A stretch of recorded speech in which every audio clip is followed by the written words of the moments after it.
I'm Deborah Langston, the owner here at Beachtown Books, and today I am doing something that I really love, and that is connecting people with inspiring and interesting ideas and authors.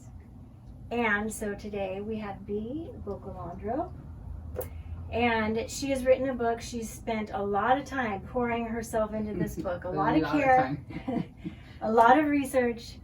And so this is her book that just got published.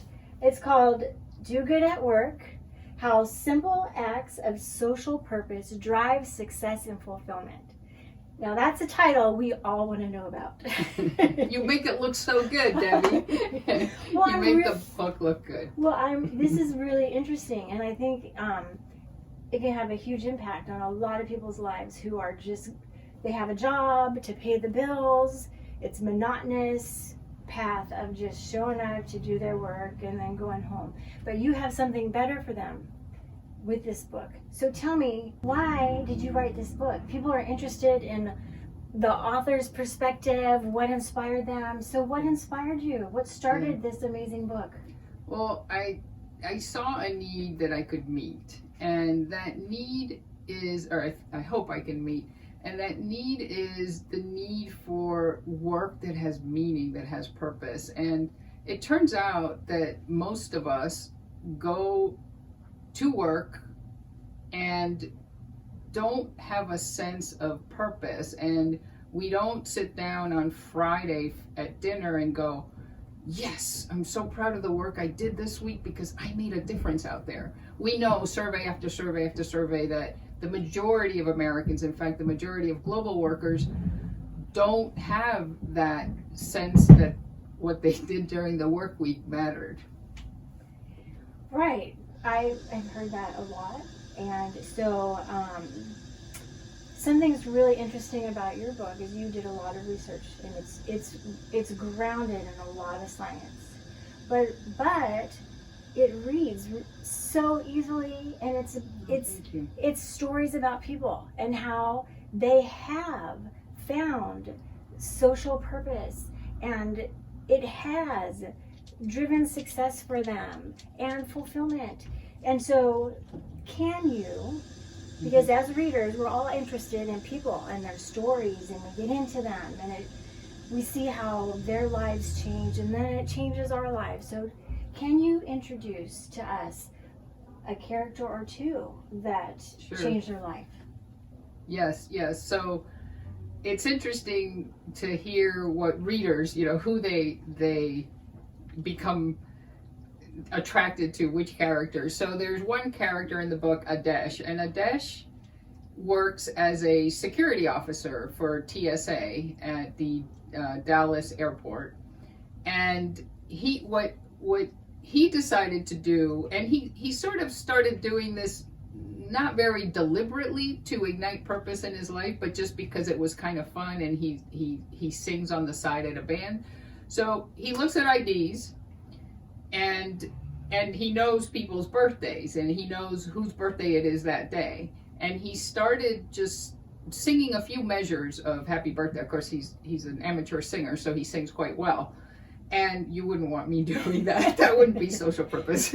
But anyway, so he sings a few measures of happy birthday to those whose birthday it is on that day. And he was just playing around with this. And one gentleman who, in Adesh's words, had one of those mobility illnesses, looked up at him after he heard the few bars of happy birthday and said, you're the only person who has wished me a happy birthday today. And at that moment, Adesh said, I can't let this happen to someone whose birthday it is. It was in the evening, so it probably was the only birthday greeting he did end up getting on his birthday. And he said, since then, I have never given up the opportunity to sing someone a happy birthday. Now, that is such a simple action. Yeah. But there's no question, when I asked Adesh about this practice, and the reason I asked him was because I heard him sing happy birthday to someone ahead of me in line, that when he gave his answer is that he he knows he's contributing to others, and he says that he sees the teary eyes about once a week and the profound thank yous. And so it's a very small act, but it's what he was able to do, and it has changed the way he views work. To make a difference in other people's lives, it makes a difference in your own. That's the little nugget. Yes.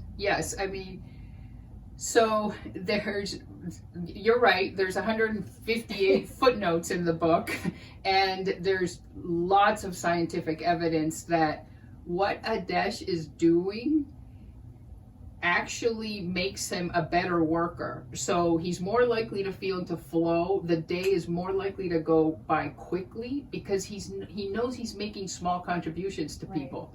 He's more likely to have the energy to stay an extra hour or an extra 2 hours. Not that he knows where the energy is coming from, because none of this is cognitive. It's all our reptilian brain just kicking in and going, oh, I'm doing something good for the world. I can do it longer.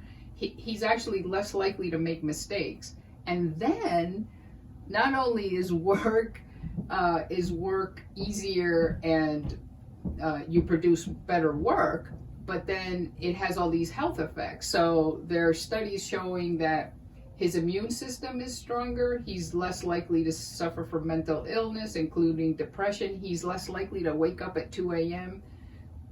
Feeling dread or fear or any negative emotion. They've looked at brains via MRIs of people as they do these small acts of social purpose, and the brain literally relaxes, like cortisol drops, the happy hormones increase, like oxytocin, dopamine. So he is, by just doing this small social purpose act, he is actually like naturally doping into a healthier and happier, and there's a lot of research showing that he's happier as well, and a more productive worker. That is really an important message to share. And I'm thinking that this could have such a large application if business leaders got a hold of this book and wanted to really care and have an impact for their team, and collectively they could discover what the team would like to commit to as their unique social purpose. And so, is that something that you've done at workshops in companies, or is that something you would like to do? Great question. Okay. That's what I do for a living. Oh. So I help companies ignite social purpose across the whole brand. And the reason I wrote this book was because I can only essentially help a few brands at a time, and I work at the senior executive level for the most part. And I thought, well, you don't have to be a senior executive to do this, to bring a sense of doing good, of social purpose into the culture. You can do it at your own job. Right. So that's why I wrote the book. It's so that anybody can do this. And again, there's plenty of examples of individuals doing that, Adesh and 90 over 100 others actually. But what's interesting, what's fascinating, I find, is that you'll see on the back cover, I don't know, or maybe it's in the front, I'm not sure, but Ryan Gottfredson, he's a leadership professor at Fullerton. When he read the book, he basically said it should be required reading for every leader. And there's several endorsements of the book that are very high level individuals that are now taking this as their manual. And there is a section in the book that is, doing good at work for managers. And so it's kind of serving both purposes even more than I intended. And I'm thrilled anyway. It serves people in the workplace out there, and in any way that it helps to improve the culture and make it more purpose driven and help everybody, not just you know, not just Adesh, but Adesh's supervisor and the next person, all the way up to, you know, the senior manager, go home and feel proud of their work week. And it really could have a trickle up effect. So like an employee can be like super jazzed to come to work, and the manager may be like, oh, I'm managing again, and not so enthused. But that employee can really inspire the manager. You're so right. And then that manager can reignite the passion of the business owner. So, You're so right. It's like that ripple effect.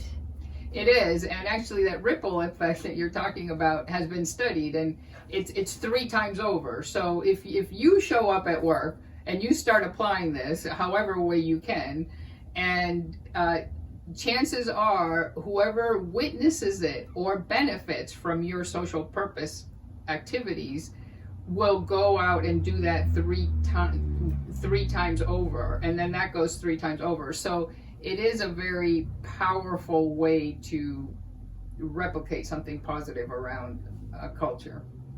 Starting, that's the most important thing. Yes. And then it is magnified. Exactly, yeah. That is beautiful. That's a beautiful message. That is something that we want to share. So you can get Bea's book here at the bookstore. You can go to Amazon, and you can go to her website. I don't care how you get it. I think it's really important that you get it and you share it. I think you'll be blessed, and you'll bless others. So thank you, Bea. Thank you, Debbie. It was You're a welcome. pleasure being here. Thank you for being here on our very first author interview, and we will see you next time. Bye. Thank you.